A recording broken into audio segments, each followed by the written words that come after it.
Good evening. Welcome to the studio this evening. And time for some more, I was about to say pyrography, not burning glass, engraving.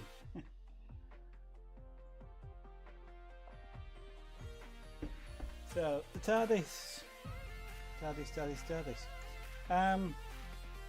was kind of looking at this last night and thinking, I'm not quite sure what I'm going to do is to replicate these three sides and then maybe look at doing something more, including writing on the top.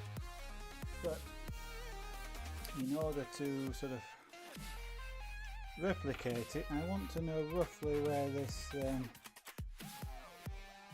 sign goes on the top here, so that I don't go too high.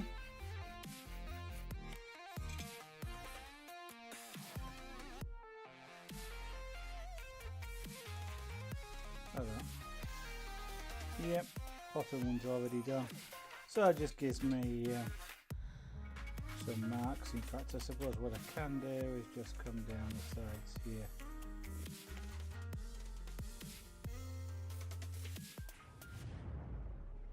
Roughly like that. Turn it over. Do the same on this side. Maybe what about there?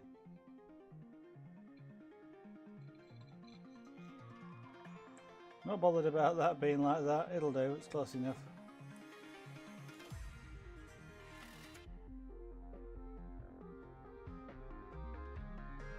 The intent is just to give me a mark.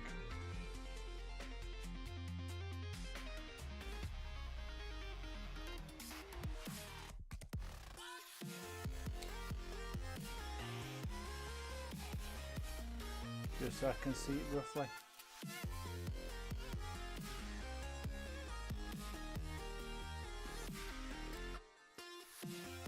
When I come to actually do it, I will be a little bit more careful than that.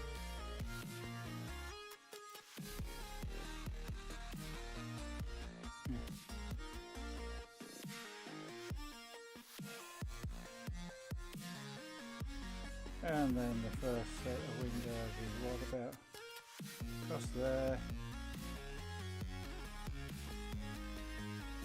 across there,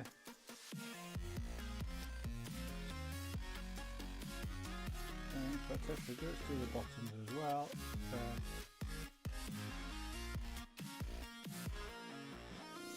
And that.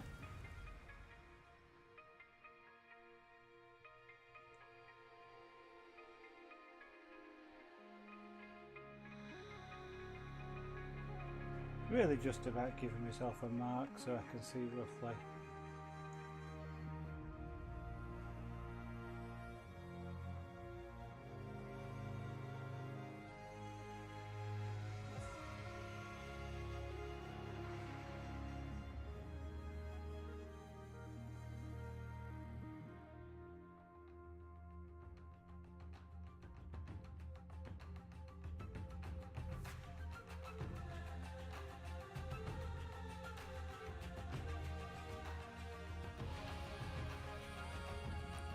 A bit off, aren't I?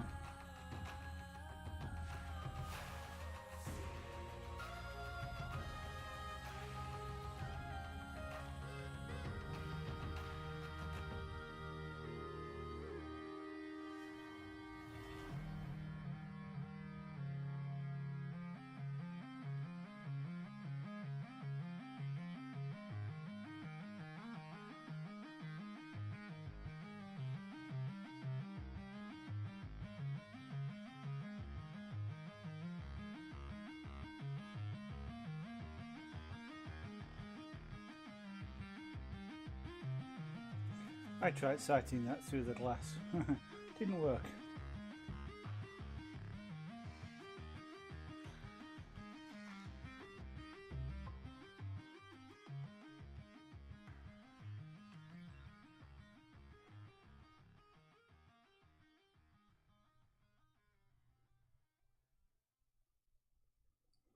And I shall have a look at the chat window in a minute. They're a bit far apart.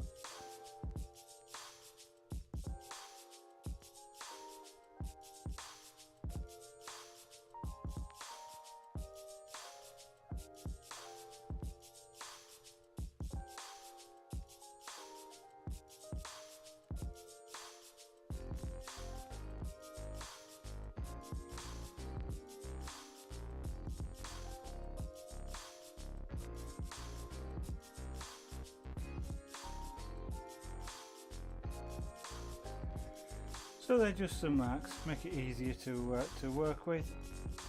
So we'll do quite a bit in one go, I think. So let's start with one of the larger diamond bits. So that reminds me, I must get another adapter. Where did I put it? Amongst here, there it is. So diamond ball, which needs the adapter. I must get another one. I think this one was slightly damaged when I bent a tool in it.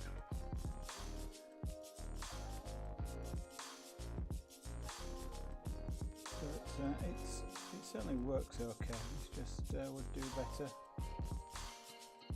It's just not very smooth, and you're trying to put a bit into it, and you can sort of feel it. There's like a bend inside. You can sort of feel it doesn't feel quite right. Have I got air? I have. Right. I'm on the foot control. We'll turn that on, and I'm going to start with a drink.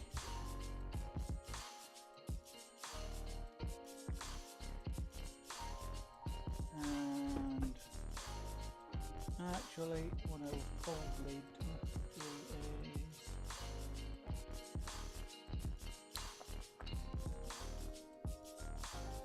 is we'll start with the diamond tool. So this will get noisy, I'm afraid. Can't do anything about it, but well, I can, and that is not to I can put a breathing mask on. You won't hear me if I do that. So, right. So I hope you don't mind the sound of dentist drills, because that's what you're about to hear.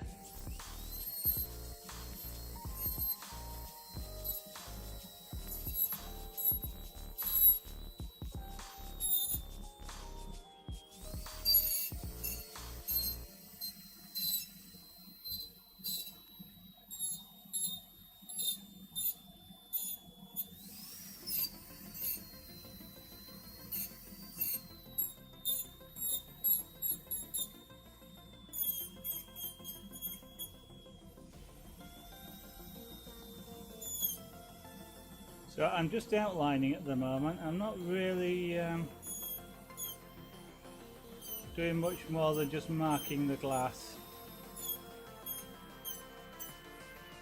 which I can't really seem to do very accurately tonight.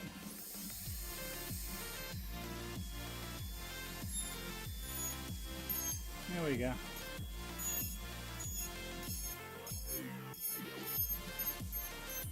Hello, Theo.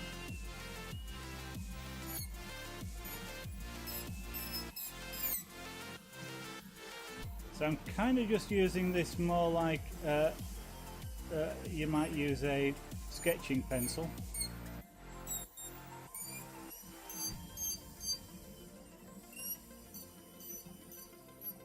And I'm just drawing very, very fine lines.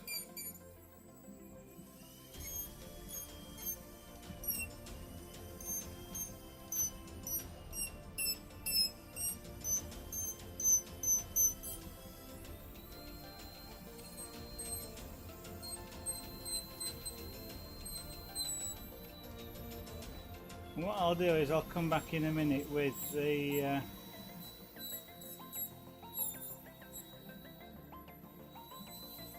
larger diamond ball and go over this again. Now I could have put this tool in the electric Micromotor.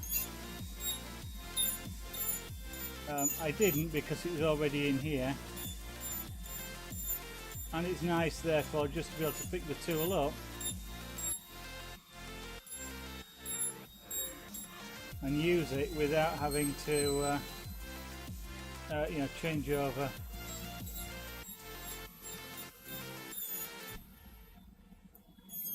the different tools. It also, I'm being a bit of a cheapskate as well, these smaller diamond dental drills are a little bit more pricey than the bigger ones. Probably because the bigger ones are easier to manufacture, I suspect. And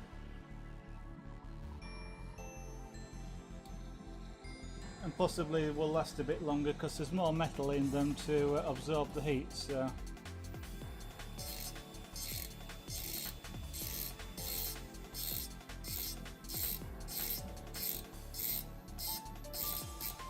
So now I can go over the scratches I just made with the diamond with the dental drill with this.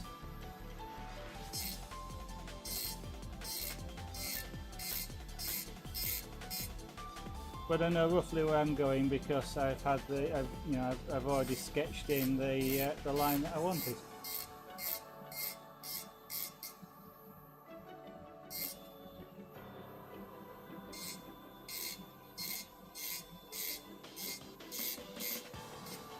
So when you use a ball engraver, you can actually get quite fine lines because with a ball, if you touch it very lightly to the glass, there's only sort of like one point which is in contact with the glass itself, and therefore that forms quite a fine line.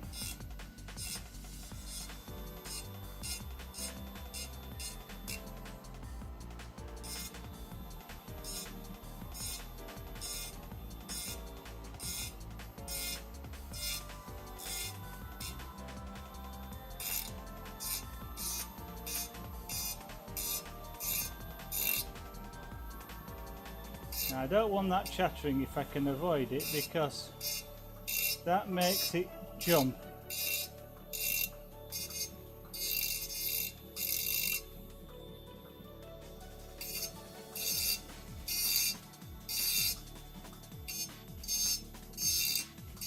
And also means that you don't actually get a smoother line as you might want to.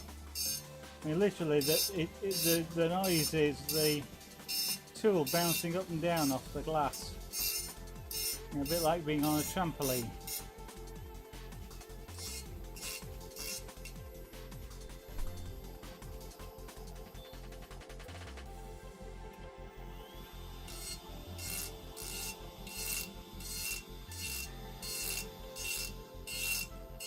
Now I'm doing this without water just because it literally is easier to see.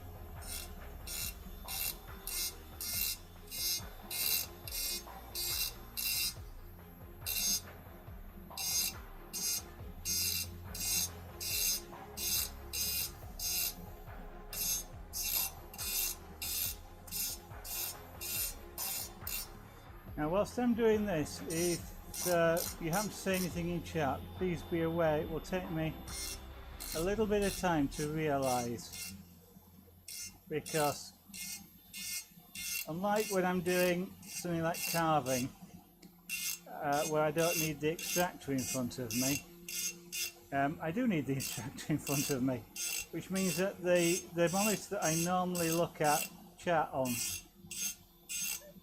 which would be in front of me when I'm doing other crafts, can't be there. So I often see chat move because at the corner of my eye, so to speak, it's in my peripheral vision, and I can see the chat window scroll. But with the engraving, with having the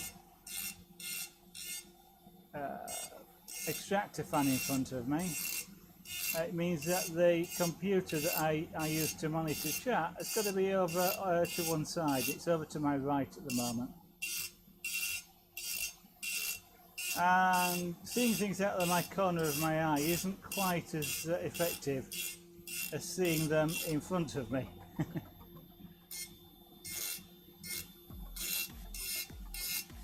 So I have to keep looking, but I can't actually check whilst I'm engraving a line because I need to see what I'm doing. If I put the tool down wrong, I get scratches where I don't want them. And I don't really want to spend ages polishing these out.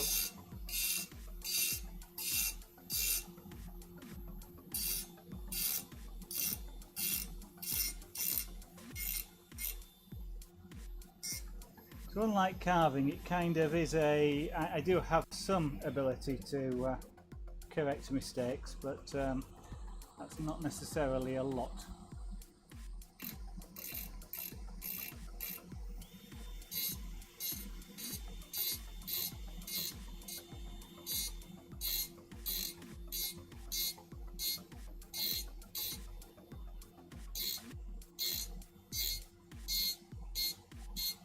Now you may not have seen this, but one illustration of why I'm tending to do this dry is some water just dropped into the engraving that I was doing and it literally vanished before me.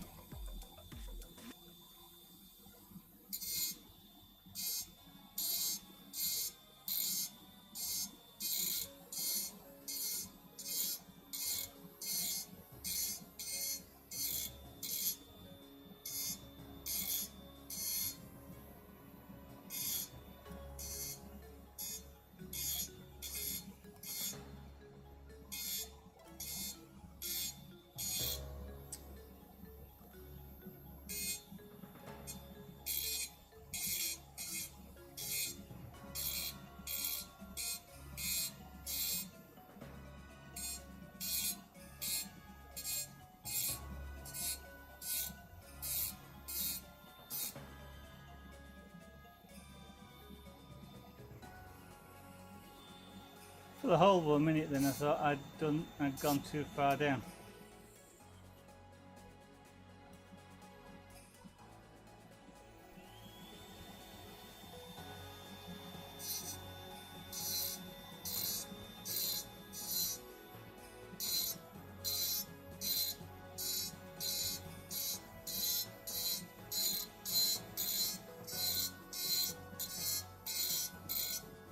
Now this would be easier if I was using a straight-sided jar, because I'd be able to use my finger like a depth stop.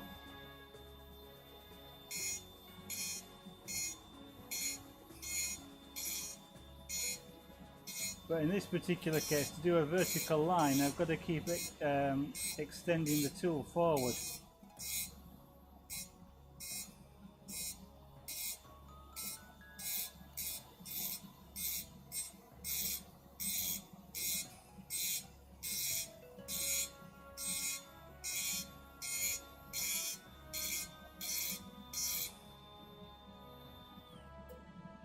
Now the tool is also cutting better with a more bold movement.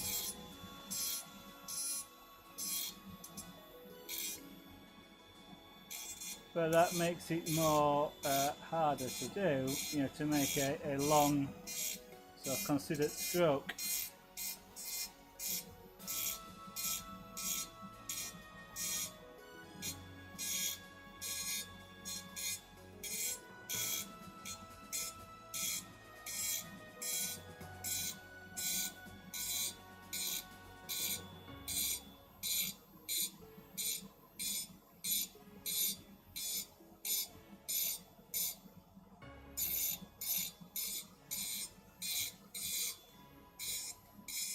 Now when you get the chatter,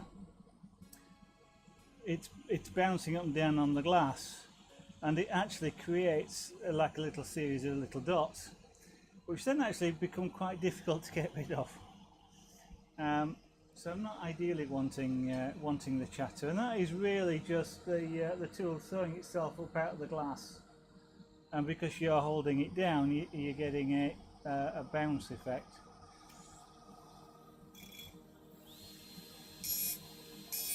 Now running the tool faster can help, but you have to bear in mind the maximum recommended speeds of the tools that you're using.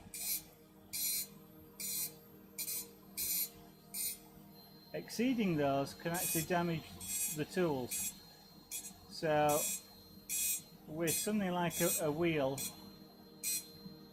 um, what will happen is it will bend, and then it will probably throw itself out of the handpiece, and probably damage the handpiece.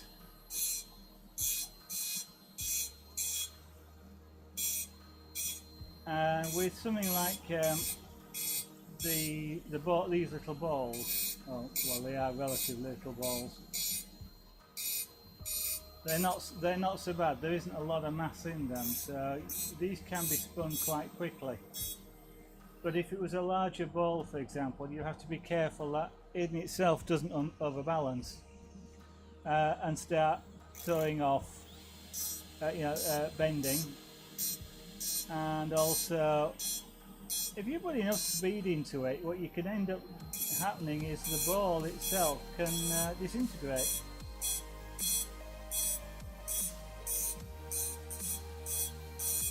God, that one's terrible.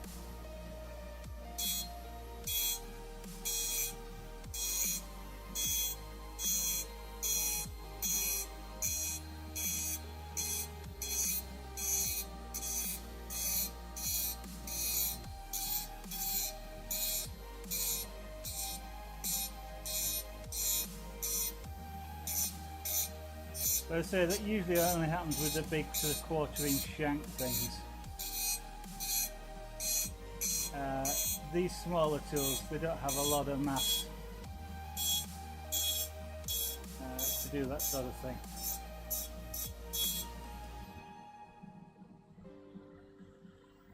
Nicola!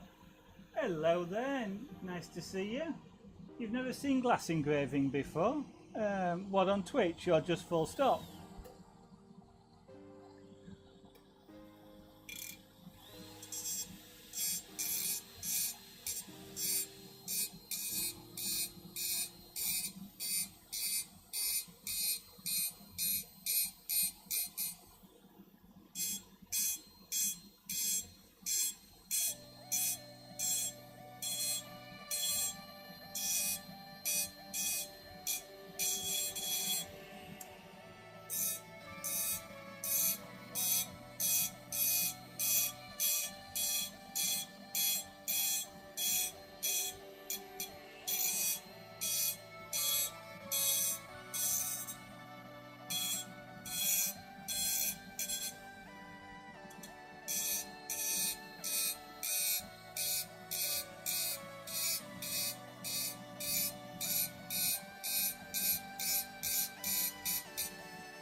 So just this is just a simple engraving. You can do these sorts of things with hand tools. Literally, you get one of these. It just goes in like a pencil-like holder. You can do it by just scraping the glass with it. But the power tools make it easier, and I can do deeper cuts with a power tool.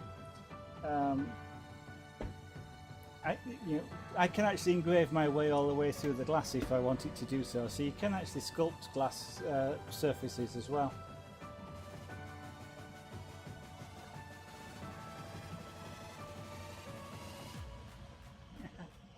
But it's easier for sure with a power tool. Yeah, it is. I mean, I started glass engraving using hand tools. And I enjoy doing it. You know, it's a different way of doing things. You know, some people like using power woodworking tools, and other people like using hand saws and chisels and things like that. So it's just something different. He says I have to remember not to try and rub my eyes, because my hands are covered with glass dust at the moment from doing this. Part of the reason why there's a fan, and you probably can hear it, but there's an extractor fan in front of me, just in front of here, which is drawing air away from me, so I don't actually breathe it.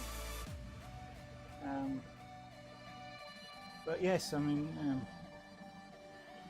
this is a different type of handpiece, but this one is a dental drill. This is fantastic for detail because of the speed it spins at. but I do have to be careful. I can go create a hole in there in seconds with this tool.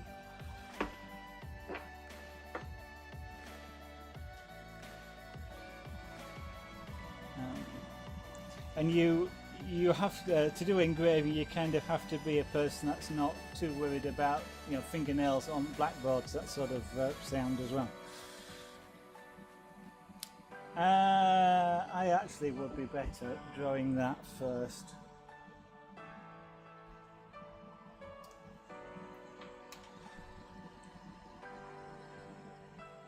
Otherwise, I know what's gonna happen is I'm going to end up making a line too long.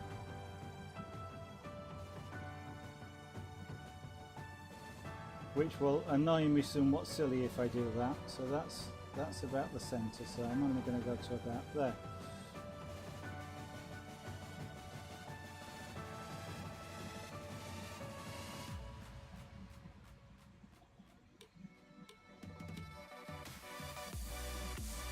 Now in this particular case, I'm trying to do things like straight line. Well, I mean, I'm writing here, you know, using a pen here, but when I'm engraving this, I'm sort of trying to do straight lines, but I'm not trying fantastically hard. The shape of the bottle makes it quite hard actually, because if this edge was straight, I'd just be able to go straight down like that, but if I do that, I'll mimic the curve of the glass. So what I'm doing, I'm effectively doing a little bit sort of cartoon style, as in, you know, the edges are sort of square, and they're sort of straight, but they're not necessarily quite straight. And it's just a different style of working. If I was doing something like a I don't know, a cat's head, for example, or a lion, tiger, something like that, then I would probably be trying, well, I would be trying a lot harder. Not that I don't care about it, it's just I'm working with a loose style here.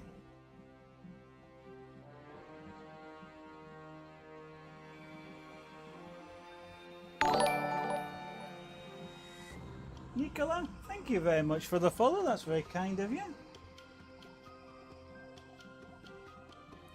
So this here will be the glass windows at the top, so they want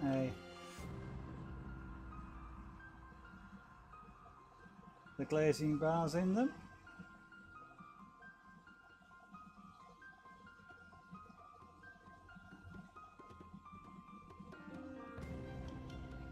I mean, as you can see, I'm sort of trying. It's sort of straight, but it's close. You know, it's a representation. It's not. It isn't meant it to be sort of perfect in this particular case.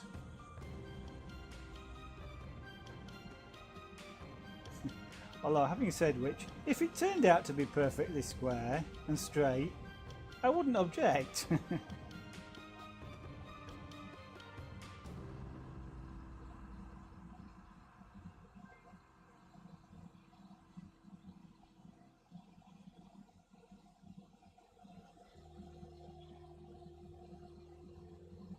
I actually have another 2 of these coffee jars, so I'm sort of, you know, upcycling, I believe the term is, adding value to a recycled object.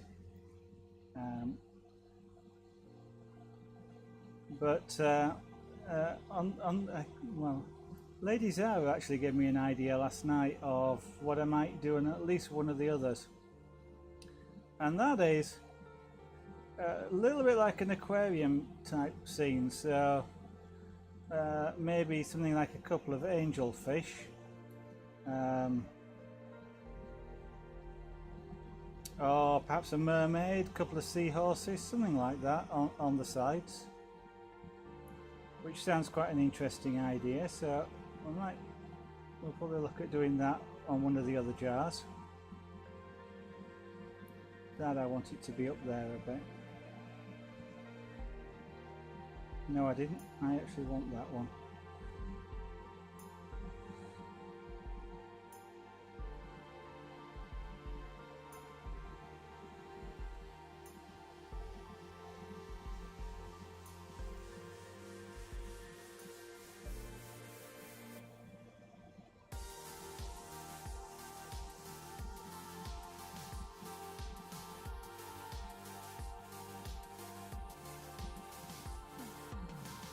Can't go wrong with mermaids. Well, that's true. Well, you haven't seen how I draw mermaids yet. But there again, neither have I. Having never drawn a mermaid before.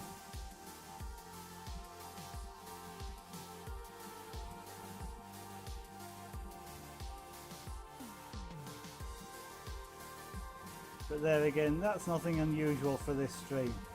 I've never drawn a Tardis before either.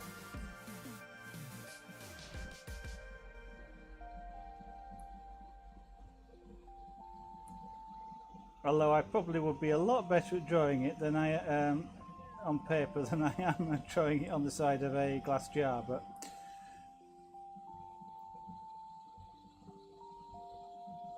that's about my centre there, yeah.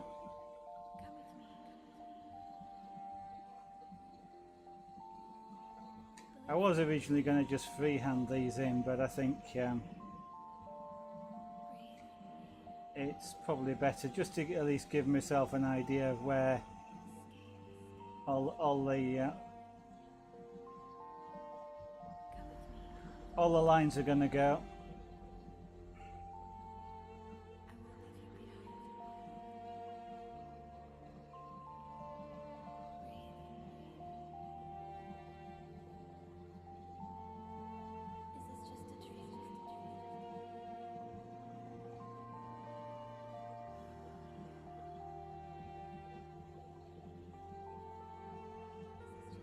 That wants to be a bit more up there, and that one wants to be a bit more up there, just to even them out a bit. Okay, so although at the moment you're seeing me do,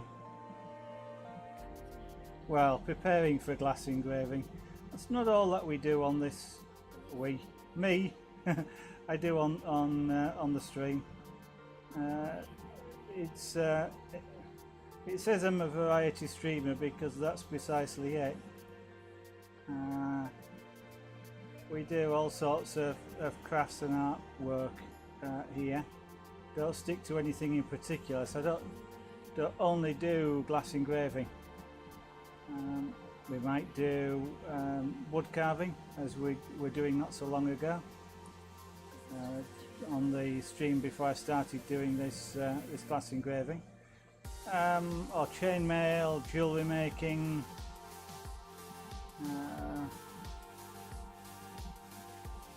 punchcraft, whatever, pyrography, wood burning. So you get to see quite a bit. The last thing I'm going to do once I've done most of the engraving is I'll do the lettering which says police box on the top last. Right, so okay, so I'm going to do is outline all these at the top, and then I'm going to change tools to engrave the panelling. So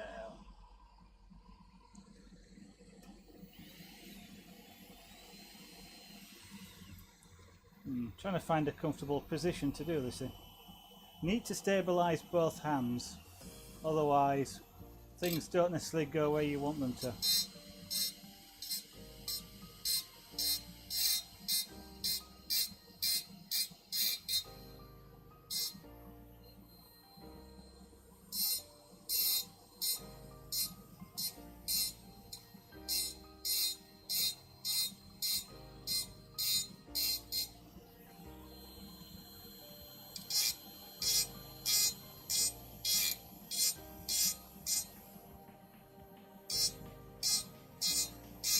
So I'm kind of just starting with an outline, although even at this stage I have to consider that the outline that I've just done is permanent. I can polish it and polish a large portion of it out, but it will still, the scratches that I put in now, or the engraving I put in now, is going to stay.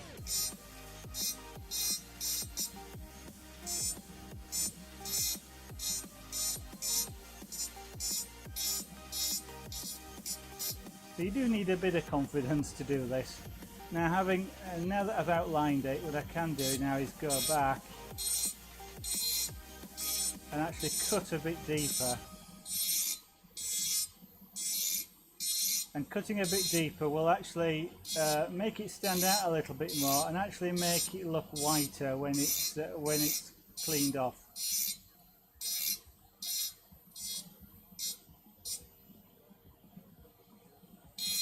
Now if you see any puffs of light white smoke coming off the tool, that's actually powdered glass.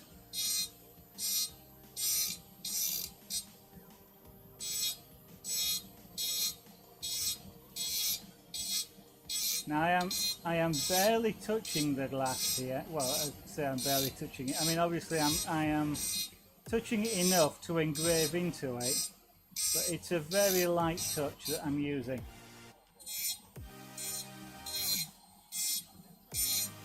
I really am not trying here to sort of create a 1/4 inch deep slot or anything like that. I'm not trying to make this sort of, I'll describe it as architectural, but where you could actually feel a deep cut, for example. I am only just trying to get the very white colour that you get from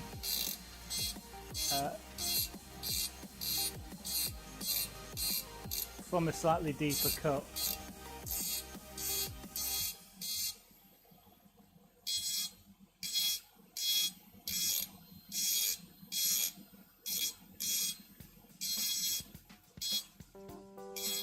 Because you will see as I do some of the others, these areas here, for example, were very white, and then I've polished them back to make them a slightly less white colour, so there's sort of an intermediate, and then there's a more polished edge around it to create the effect of a shadow, and a lighter area that I've left around the top outside to create like a highlight.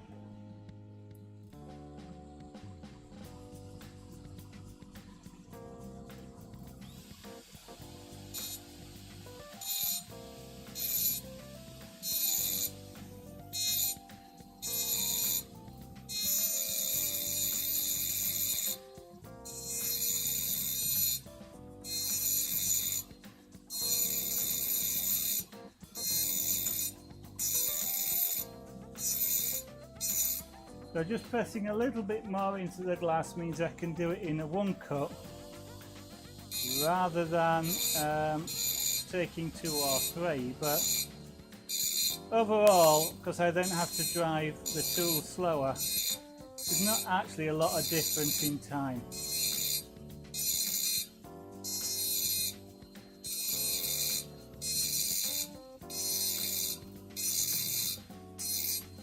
The only thing is, with a single cut, what you can get is smoother lines sometimes.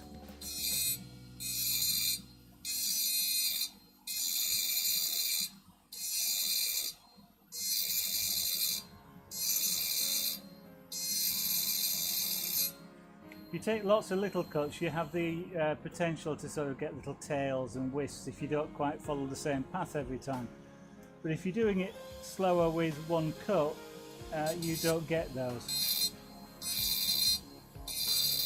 But you do have to be a lot more confident about where you want to go.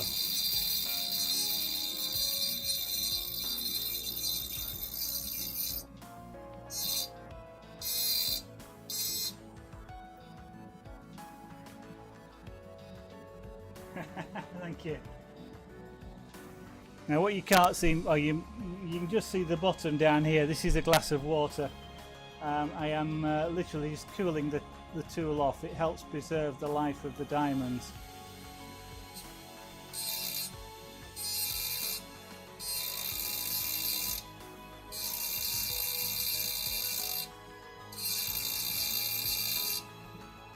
because the ball on the end of here is coated with real diamond. But if I try and cut too heavily, too much, what happens is the metal heats up, because it's friction after all, and essentially the bonding between the diamonds and the metal fails, and the little bits of diamond fall off and it eventually goes bald and stops working too well. So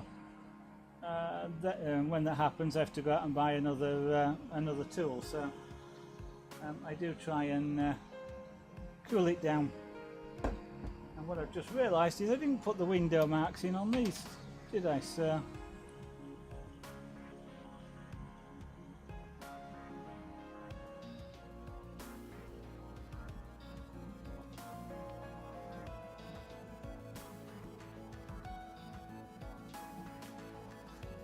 as I say, it's certainly, well, it's certainly feasible to engrave freehand.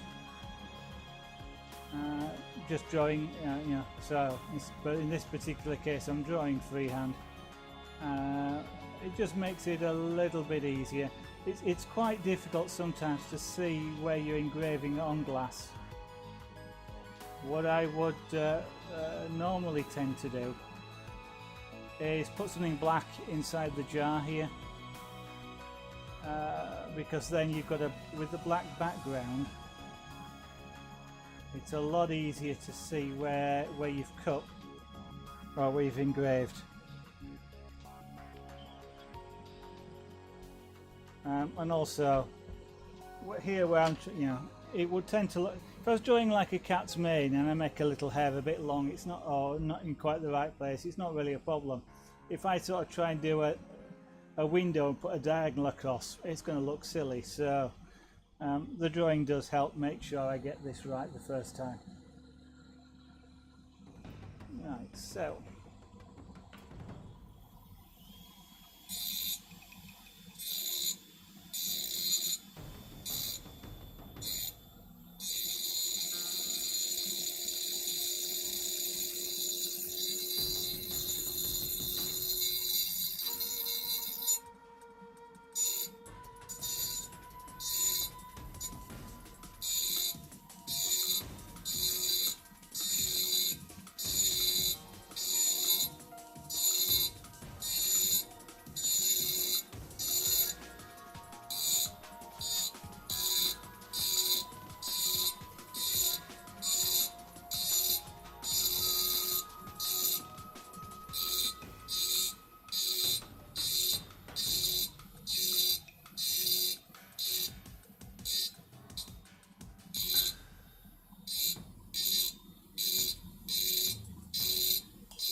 nice bold lines so that we create the window frame of the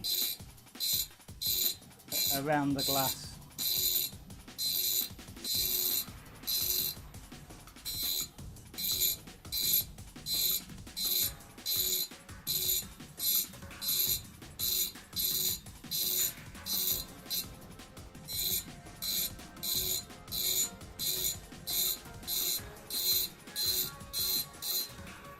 Now what you could do with something like this, you know, it's a Tardis, so one of the things you could do, for example, once it's been engraved,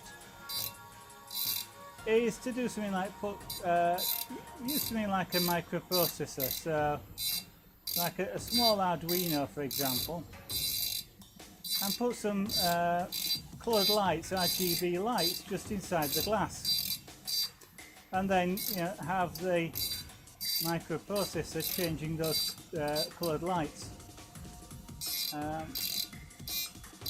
kind of like the time vortex being reflected out from inside. Since this is a coffee jar and it also has a coffee lid, it would be relatively easy to put an LED just through the lid of the coffee jar, and therefore you'd have the flashing light that's on the top.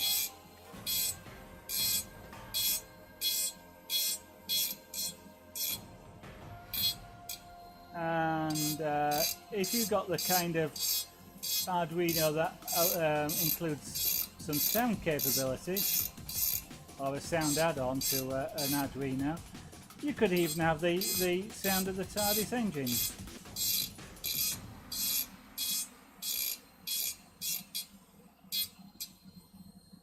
Okay.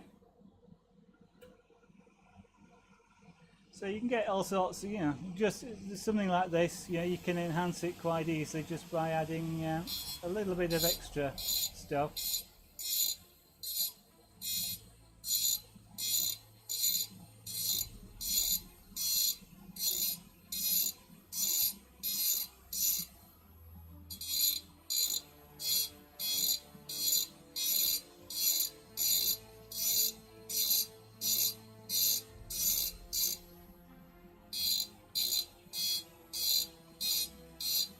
Now in doing this, you can probably see I've got my little finger on the top of the jar.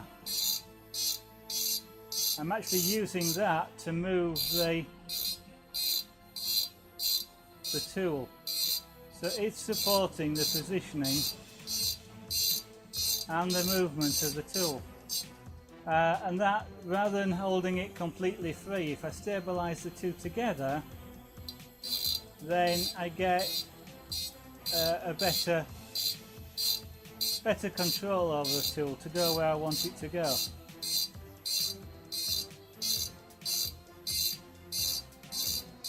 Because with the two joined together, they kind of move in parallel. So if I'm, I don't quite hold it steady, the fact that I'm holding it with my little finger, it helps to compensate for that,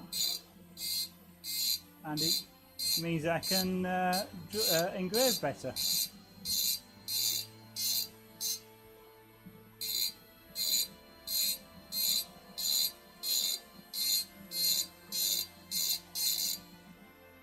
In a minute we're going to get out an engraving stone, and we're going to change to an abrasive material rather than diamond. I mean, diamond is abrasive, but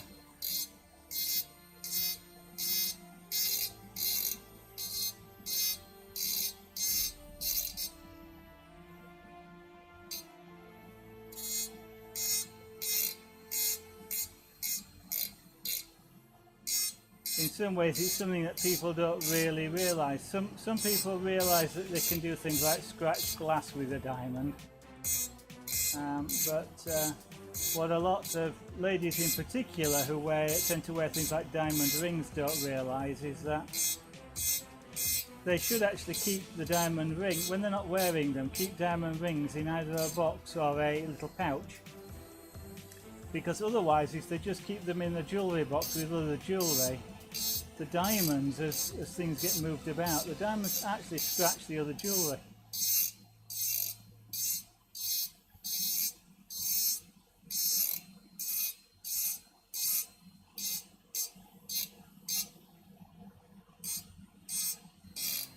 Yeah, you see, not only do you get to see engraving, you also get to jewellery advice. Okay. As I'm practicing with this now, this is sort of the second day doing this. It's been over a year since I last did any engraving, but I can see my control going up significantly as I do go through this stream, even from where I started yesterday. So I'm sort of getting back into the skill of engraving. Right, so we've done windows around all four tops there.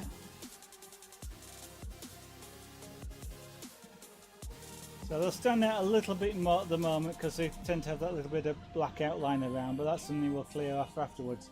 Now what I'm going to do is these panels. And what I'm going to do is I'm going to use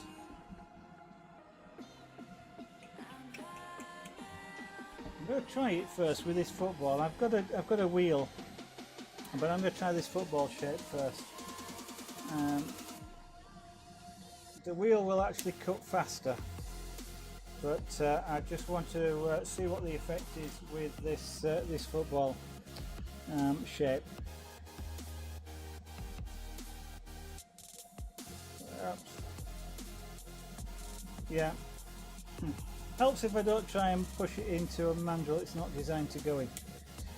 There we go.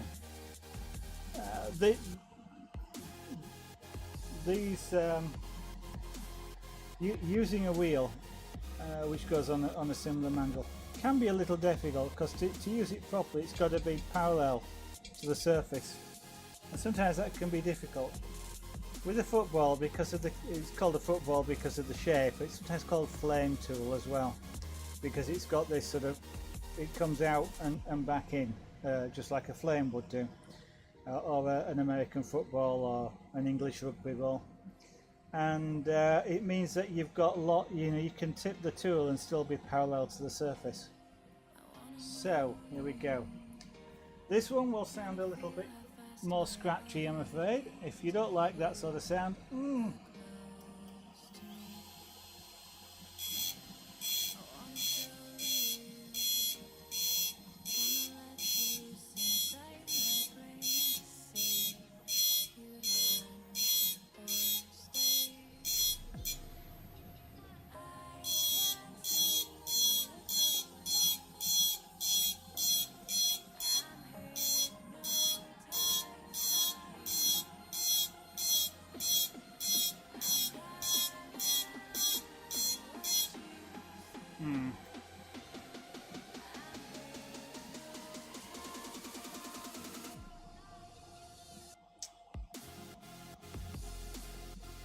I'm thinking that this is perhaps not cutting as much as I want it to.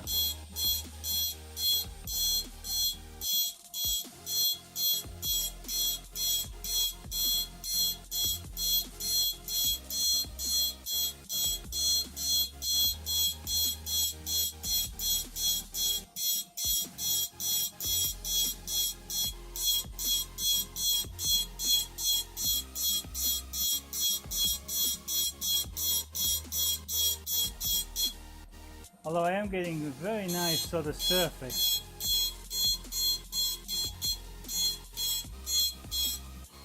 But I might...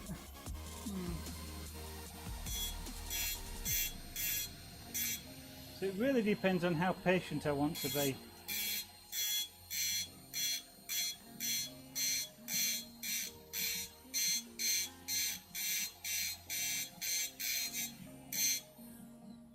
Because this will create a really nice surface if I want to be patient enough to do it.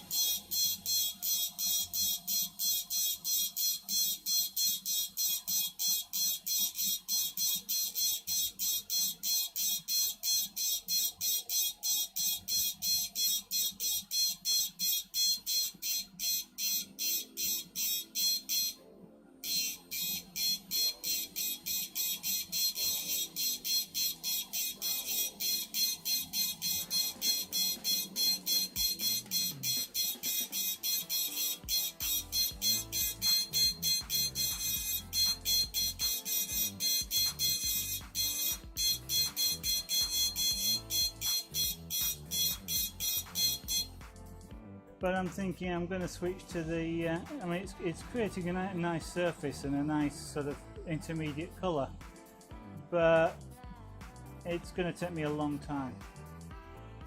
And I'm not sure I've got the patience for that. Thank you, Neocola. So I am going to swap out this polishing wheel, and I'm going to put the wheel on, and the wheel is more aggressive, so it will actually cut a lot faster.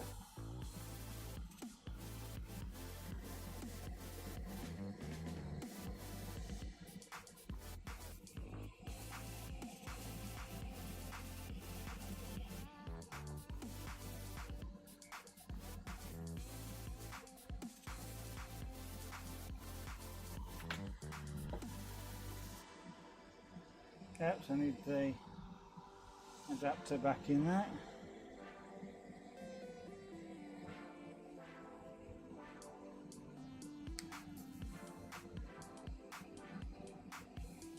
and make sure I push it all the way home, otherwise you can't always guarantee you get a good grip.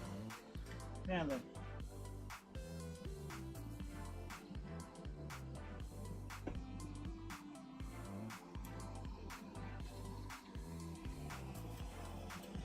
incidentally, I've worn this wheel slightly concave.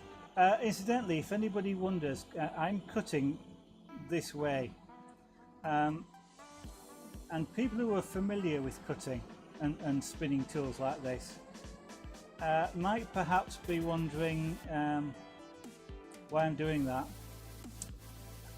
Cutting sort of backwards, and it's because I'm spinning this drill the opposite way. This is sort of spinning clockwise as you're looking at it now, which is kind of backwards to how you normally spin them. And I'm doing that so that as this cuts, any stuff that it throws off is being thrown that way, which is towards the pan unit and away from me.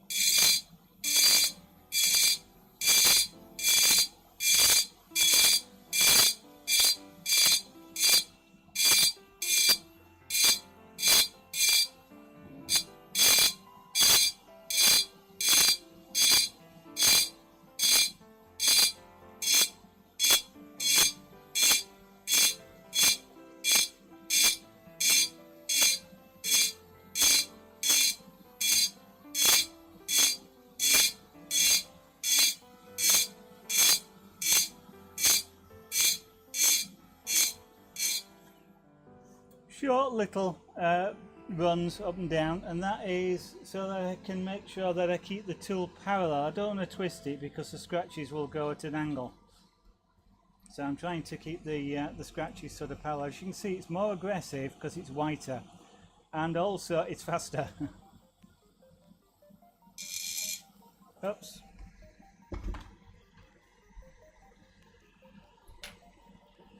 I'll have to get another screwdriver out at some point. That had come loose.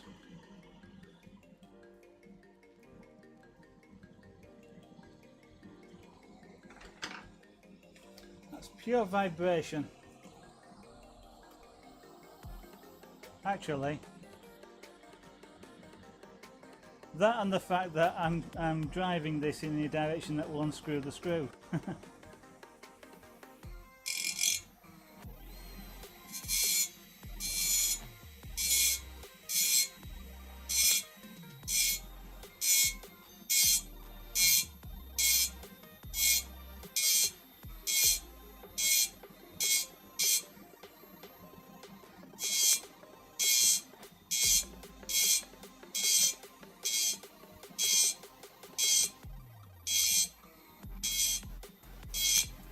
So just being really careful to try and stop it exactly at the right point so I get a line across the bottom and I don't get a wavy line. Now I'm going to go across with another tool to create a bottom edge which I can straighten it out with if it's not as straight as I want it to be.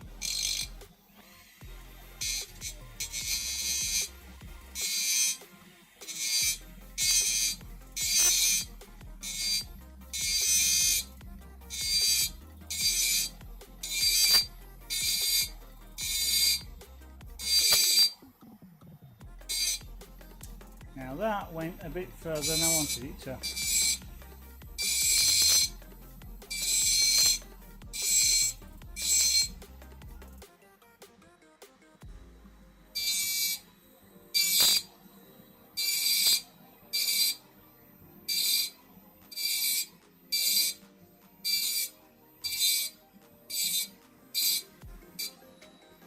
Now one thing a lot of beginners don't necessarily realise is that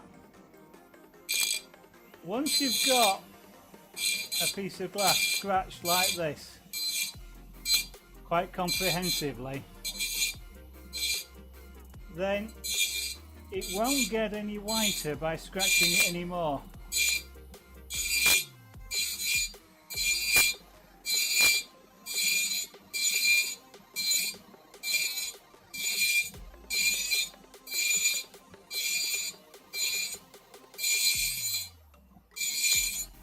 So if I wanted this whiter, which is very difficult to do, going over it again, for example, won't actually help very much. All it will tend to do is just cut more into the glass, and I'll end up with a deeper sort of cut rather than it actually being any whiter.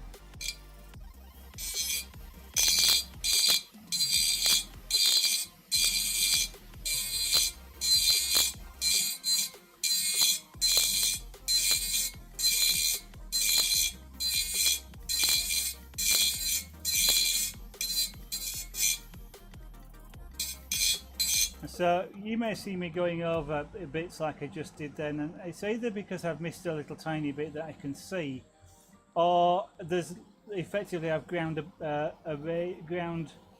a channel and there's a sort of a raised bit, and I'm just smoothing that off. Okay, Neocola, thank you very much for dropping in. Nice of you to do so. Thank you for the follow, and thank you for the good luck. Hope I'll see you again in the future. Enjoy your evening, morning, afternoon, wherever it is that you are.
Take a little bit more care of the outline, because that's, yeah, the edges, that's the bit that's more visible. The inside of the edges, I can be a little bit more, less concerned with.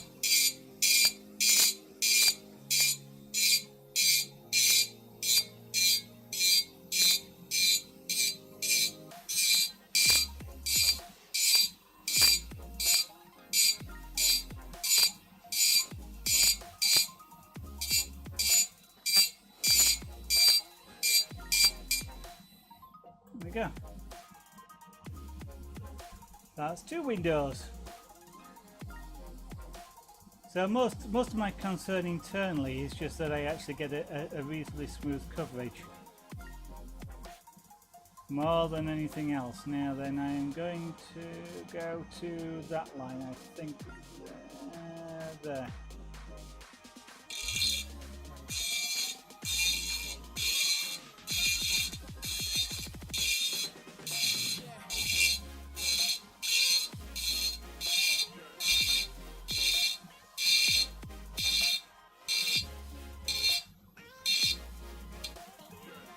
Sometimes it's easier to move the work than it is to move the tools, so you just do whichever feels the best way of doing it.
Okay, so excuse me if I don't watch chat quite so closely. I can't actually see if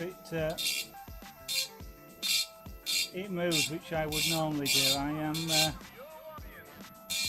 trying not to make mistakes like I've just made there.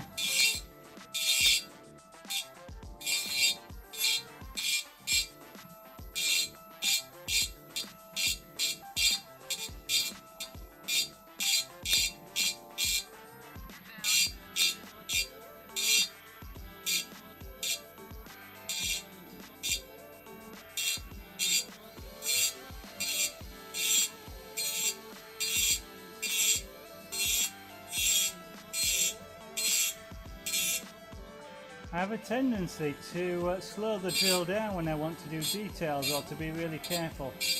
But to be honest, that's the opposite of what you tend to want to do. Because it has less tendency to wander if you turn the speed up.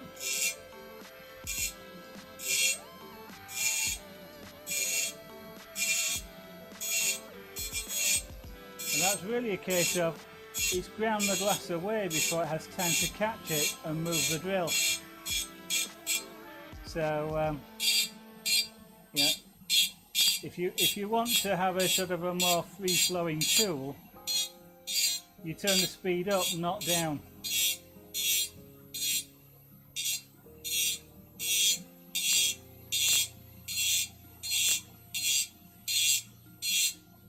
Now I'm using a foot control on this, so it's continuously variable. I can set a maximum speed on the controller, and then I can vary it from nothing to that maximum speed by pressing a foot pedal. And that means, you know, at any moment's time I can slow this down, right down, or I can speed it up without actually having to sort of fiddle about with the control knob on the controller.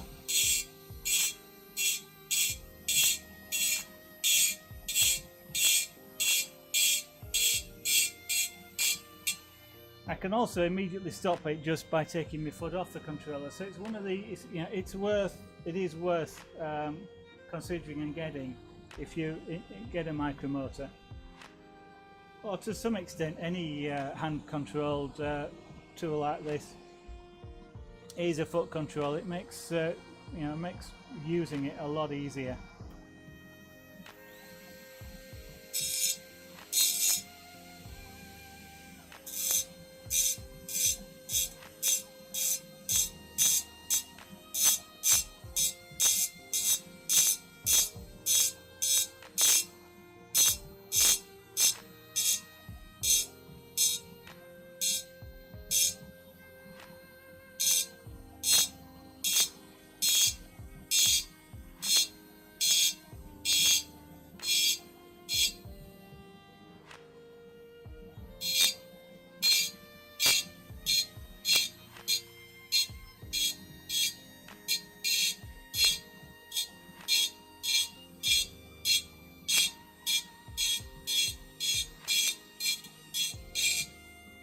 Now using a wheel like this, not only in the direction that the wheel is spinning, so left to right in this particular case, using it across that direction, up and down, is also a good way of getting an edge.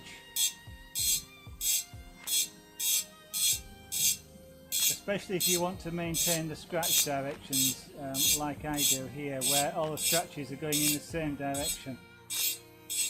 So I don't want to have to turn the tool around 90 degrees to do a straight edge across the top and bottom of these panels.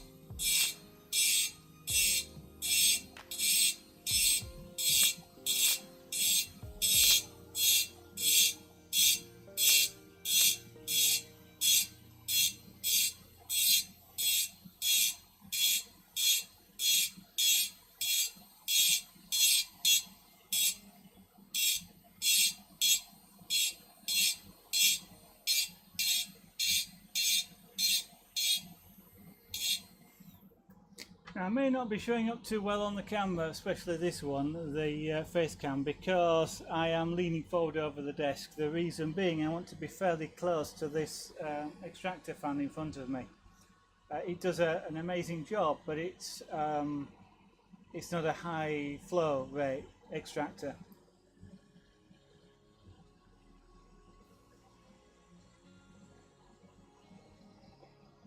And if I get too far away from it, like this end of the desk here, it won't actually have enough flow to take the glass dust away.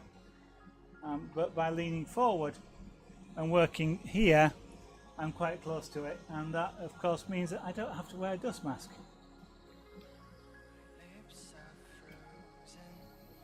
Or I need less to wear a dust mask, shall we say.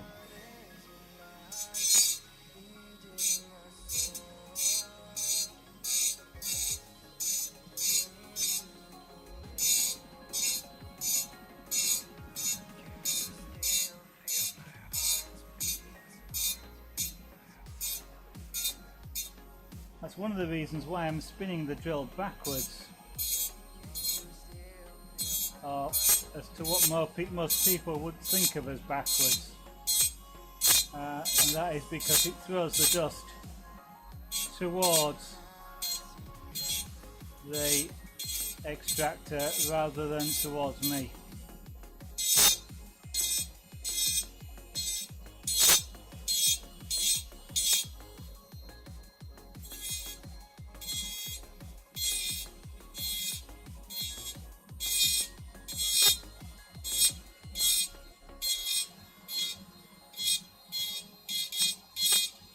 So all this white stuff you see up here that you can see falling off, that's glass.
Okay, so that's, what time is it?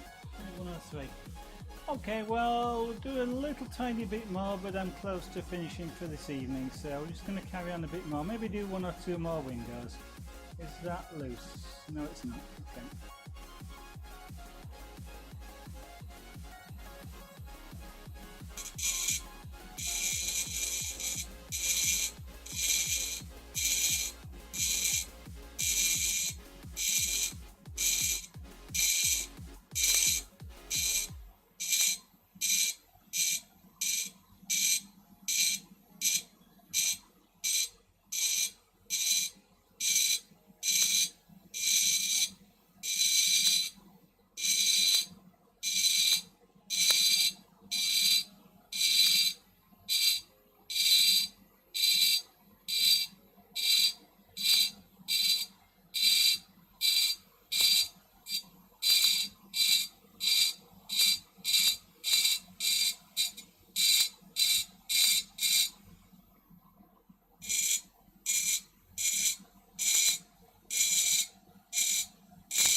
Yeah, that's loose.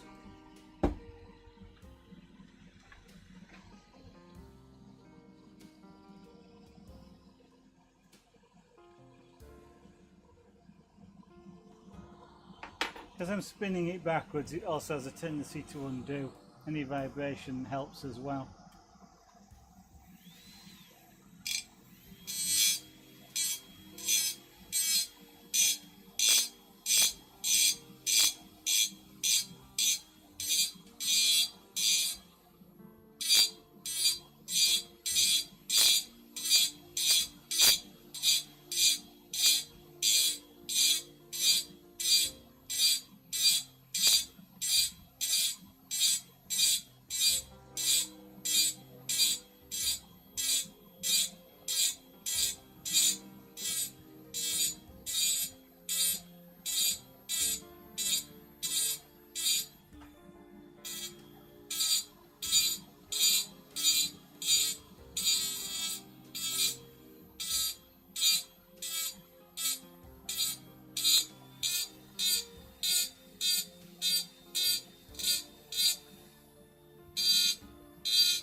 Right.